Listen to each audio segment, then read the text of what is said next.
Hello, it's Dee from dmiddleton.com. Welcome to my year-long Thorough Declutter series.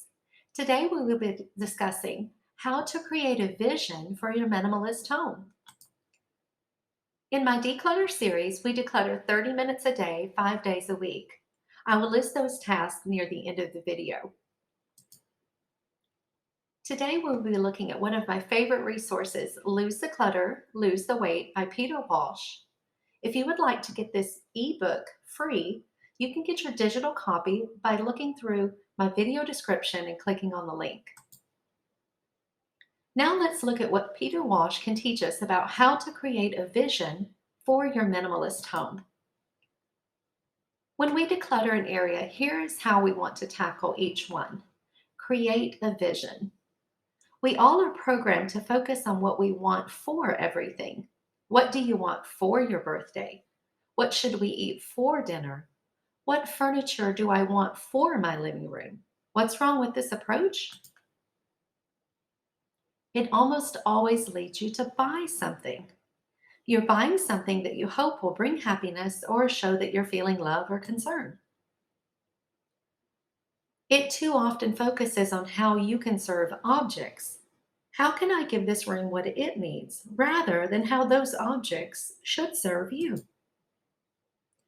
The word for takes you the wrong way. Instead, start with the word from. What do you want from your birthday? In other words, how do you want to feel at the end of the day? What do you want from breakfast? What do I want from my living room? By framing the question this way, with each new room of your house, you describe your vision for that space. Your vision is your starting point for decluttering the room. This vision sums up how you want the room to suit your needs, what emotion you want the space to evoke, and how you'll feel once the room is doing its job. It's easy to say, I want a painting for my bedroom, and then to find one that's suitable. It's more challenging to say, I want peace and calm, romance and tranquility for my master bedroom, and then work to create that mood in your space. By doing this first, it will help you declutter the room more efficiently. You will enjoy better results for the effort you put into it. We're going to follow a list of tasks in my year-long Thorough Declutter series. How do you eat that elephant?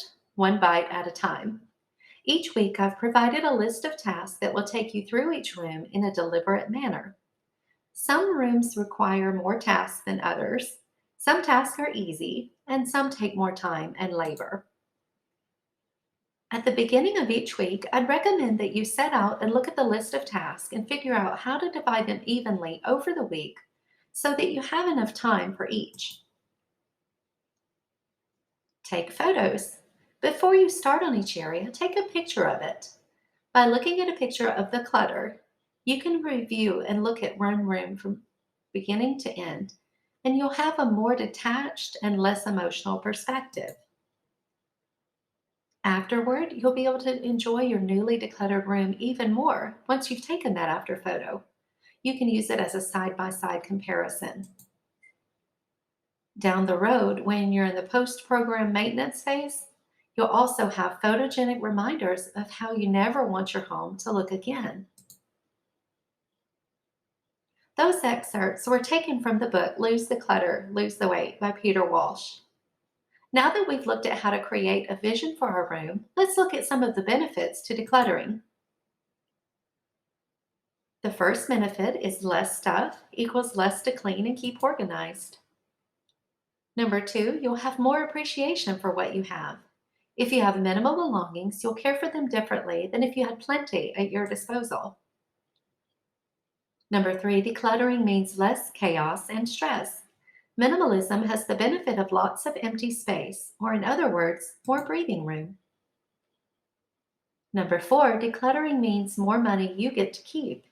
If you cherish and care for what you already have, you'll find you spend less and keep more of your hard-earned cash. Number five, by decluttering, you'll receive mental clarity and more energy.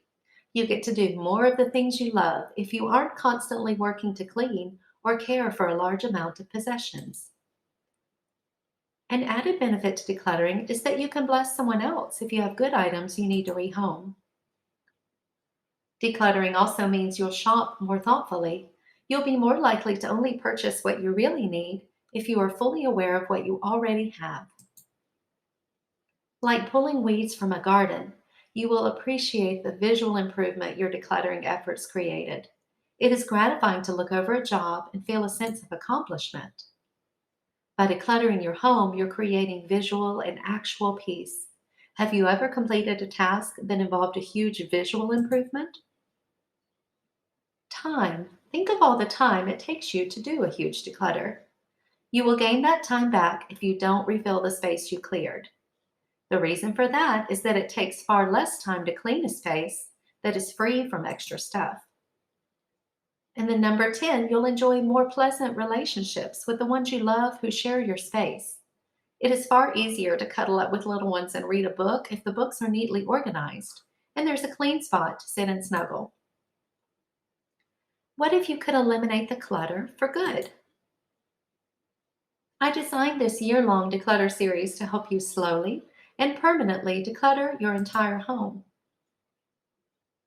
You will receive a daily declutter task for the specific room we are working on. We will then move step by step through the process to declutter every room and every space in your home. Currently, we are working on a first bathroom. I have your daily tasks set out here that you can review. If you need to, pause the video so you can manage all of these at once. Here are a few guidelines. Number 1, we'll declutter any unwanted items. Number 2, get rid of items you haven't used in a year. And number 3, declutter any products that are empty. Here are a few tips on how to declutter. Number 1, I recommend you only spend time on your specific daily task. Number 2, work to not get sidetracked or distracted. Number 3, work within a time of day that you have the most energy and stamina. Listen to your body and work at decluttering when you feel the most alert and energized.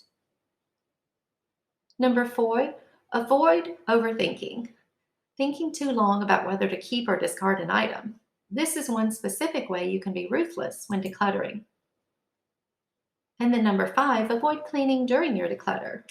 Getting rid of clutter is your priority. Cleaning can be accomplished later. Now let's gather our supplies.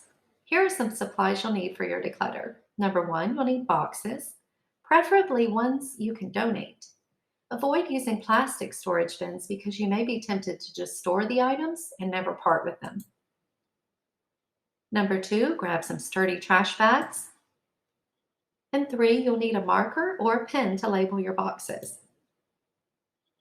Here are 5 simple steps to declutter any space. Number 1, you'll start by eliminating trash first. Next, you'll sort the items by category if needed, so you can see what you have. Number 3, we get rid of duplicate items, broken items, outgrown clothing and shoes, anything you'll never use again. Number 4, you'll box up your donations and trash or recycle the rest. And finally, number 5, you can select a charity to donate your items. Some allow you to even schedule a pickup. See if that is an option for you. Now leave a comment below and let me know what you are decluttering today. Also, head over to dmiddleton.com to subscribe and get your free homemaking ebook. You can also find my declutter printables and deep cleaning printables over at dmiddleton.com.